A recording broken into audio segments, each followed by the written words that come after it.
There's no wrong way to put bodies together. Sex can be so fun and creative and smart and fun. Like, don't even trip about like what you think you're gonna do when you get there. Like, you are gonna get your body next to someone's body and you guys are both going to just figure it out. Like, you're gonna find all sorts of ways to make yourself and someone else feel good. And like you don't even know. Like, you think you've seen things about sex. Like, you think you know how fun and good sex is gonna be. But wow. Like, wow. It's better than that. But there's no wrong way to put your body together.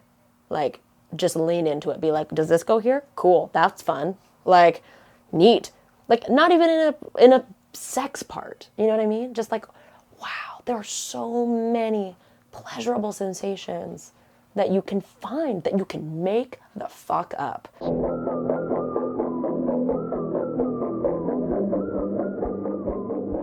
So the first question actually has a typo in it.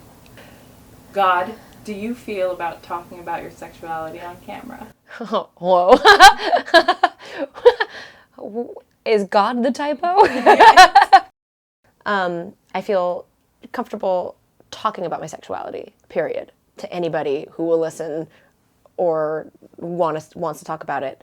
Camera is new, but yes, I love talking about my sexuality. When did you discover your pleasure? I mean, it's the same as everybody, I think. Same as a lot of people, which was like their giant stuffed animals and like humping their giant stuffed animals and being like, this feels good. Cool. And not realizing that that was orgasm, obviously, for a very long time. But that was young. I mean, that's like 8, 9, I think. When I was like 12 or 13 or something, my parents would want to make sure everybody knows that I brought church upon myself. I started going, like, I was not raised Christian. That sort of, started to happen right around the same age that, in theory, I would have been sort of discovering all these things about my body. Then when I started dating, and I was still Christian, so sex isn't allowed, like, I discovered that I could orgasm. I didn't have this language, but I discovered that I could orgasm from the right kind of, like, making out, like the right kind of grinding. I could absolutely come, right? I just had to line everything up right. But I thought that that wasn't sex, right? And I thought that that wasn't an orgasm. Like, that couldn't be climax because we weren't having sex. And I was like, holy shit, like, if this feels so good, like, actual sex must be amazing. Which is kind of interesting because then when I had actual sex and the orgasm was not that much different, I'm not gonna say I was disappointed, but I was just like, oh, well, it was that the whole time? Did your parents talk to you about sex? My mom definitely brought up sex before. Like, I know that she definitely made an effort to, like, make sure, I heard her talk about it enough that where, like, the environment was there for me to feel comfortable to ask. But then I sort of had this self-imposed purity culture. And then my mom was like, hey, so, like, do you want to go on birth control or, like, what? And I'm just like, no, like, I'm not going to have sex. Like, I definitely always felt like I could talk to them about sex, but I wasn't having those conversations, so it didn't matter. When I first started realizing that I was probably not totally straight, I really struggled with finding the word. My, like, continual unpacking of and understanding of my own sexuality and the evolution of that, like how my worldviews and my perception and my view of the world are always evolving, and I'm always evolving, I hope.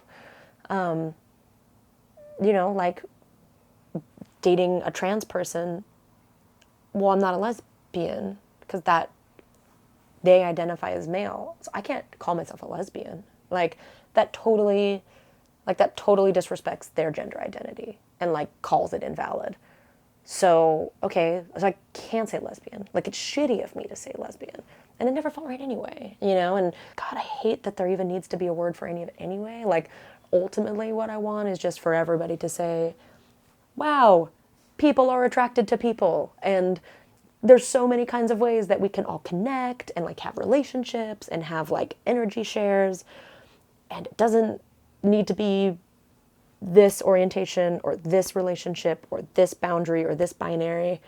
It's just like, wow, isn't it magic to be a human and being in love with everything and the entire world? Yes! But I guess I'm queer, and I like that word because it allows me the movement to kind of always be able to say, like, fuck you. Like, queer for me means this. Like, I don't have to show my card to anybody. Turns out no one has ever asked to see my card. I really thought they might. What myths or beliefs about sex have you dispelled? The answer that I think about when you ask me that question, and the only thing I can really think about, and truly the biggest myth, was that my body belonged to God and then my husband, and that's it. Like, nowhere in the rhetoric does anybody ever expressly say that, like, a woman's body is not her own. Like, no one says that. But the rhetoric is, oh yeah, your body belongs to God, and you keep it pure for Him, and you do these things to honor God with your body and your choices in your life. And then one day you get married, and then you give your body to your husband. And you just pass off ownership from one male authority to another male authority. Never is the language about female sexuality, this is yours. This is yours. Like, your body belongs to no one outside of you. Like, your body starts and ends with you. Here is the end of it. It is mine. Like, this is not sewn to anybody else. This is not branded or stamped. Like, this is mine. And my pleasure is mine. And it is not my pleasure's role. It is not my pleasure's responsibility or my pleasure's job to placate or like serve God or husband. And like, just genuinely the language was never, this is yours. You should love it and like be about it and discover it and find what makes it happy and find what makes it better and find what resonates with you and find what makes you feel alive. So that was definitely the main myth for me, is that my body is not mine. What do you like? What turns me on?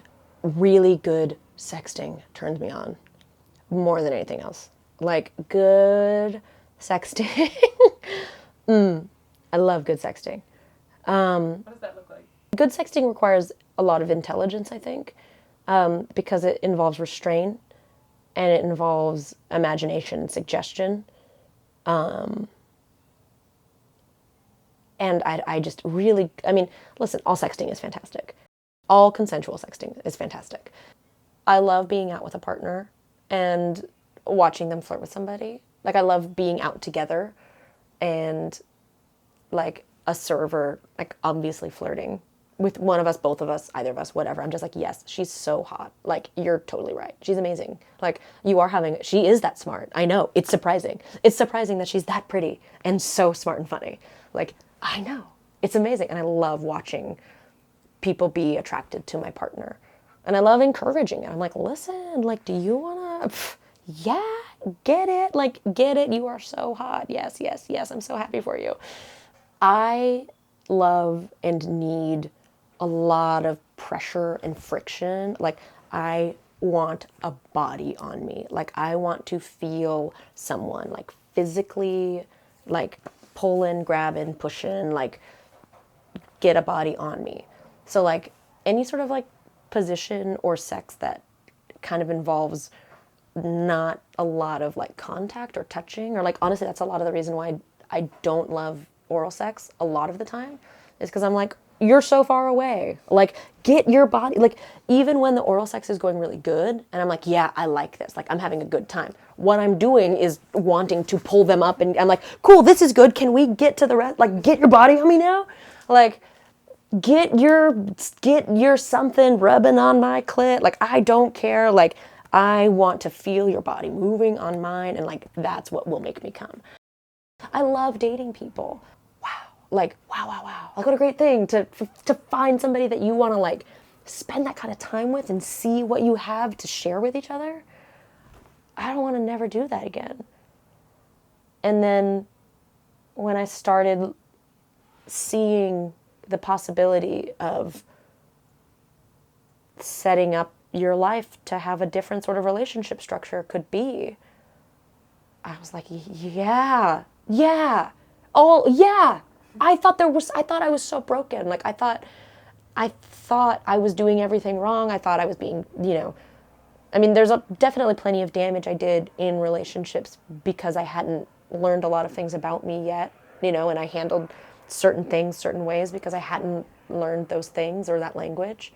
That sounds like I cheated on people. That's like not my poly journey. It was like, I couldn't stay monogamous, so I discovered poly. But yeah, finding that language was, as monumental sort of as finding the language of queer and what it did for sort of my internal workings and how it sort of settled everything and was like, yeah, it's okay. You don't have to fight against this. This is who you are. It's okay. This is good. Like, you can do this on purpose with other people that are doing this on purpose. And it's so fun. It's so fun and so good. What would you say is the purpose of sex? It's different every time. Sometimes I want to feel in my fucking body. I'm just like, give me body sex. And sometimes I want more mind sex, and sometimes I want more feely sex. And, obviously the huge array of gradient degrees in between all of those things where sex is a beautiful combination of lots of things. My partner and I have been, kind of talking about this idea for a while about setting sex intentions before you have sex. Because I feel like a lot of times when one gets like, oh, okay, we're getting sexy, like we're kissing and we're touching, oh, now this is like, okay, this is ramping up and everybody kind of knows you're on track for sex. If we stop before like we kind of get into sex and we say, okay, what are your sex intentions? Like, what do you want to get out of this? And we can just say what our things are, even if they're not matching. Now we can say, okay, cool, like how do we get these to where we're both happy and everyone's getting what they want out of sex? And now you don't leave that sexual encounter being like, I didn't really get what I wanted. And like, no one cares, Because like, that your partner cares about you. Like, I know that my partner wants me to be happy. I know that my partner wants me to have good sex. But like, I think sometimes those like tiny things that go unsaid that we just don't say, if I just said, you know what? I don't have energy. I want to have an orgasm, go to bed. But like, I would totally get up and have sex in the morning. Like, let's set our alarm for 30 minutes earlier and just like have sweet morning cuddle sex time, Great. I'm so glad we stopped and had this conversation. Like, I'm so glad we just had this like 2-second chat. But I like the practice of sort of checking with myself before I have sex to see what it is to me then, because it's usually different. And I like that. Why do you think that women's pleasure is an important conversation? I mean, all of the conversation is about men's pleasure. All of it. All of it. Everything we sell, like every way we use sex to sell things, asterisk, broad brush, things are a little different. There are exceptions. I get that. But the broad brush is that everyone knows what a fucking dick looks like. People know what parts of dicks are called. No one knows fucking anything about a female anatomy. We don't even know that this isn't a vagina. You know what I mean? We're like, vagina? And it's like, hold up. It's like calling a whole dick a urethra. Like, when I learned what the like internal organ of like the whole clitoris looked like, I was like, how is this the first time I'm seeing this? That's why I use words like cunt now instead of dick, because I'm just tired of talking about dicks. Like, I don't think cunt is a great word. I also don't love it, like using it like dick. But fuck it. Why do we only talk about dicks? Why is it okay for like dick? It's like, well, but it's dick. Like we know dick. And I'm like, yeah, we should know cunt.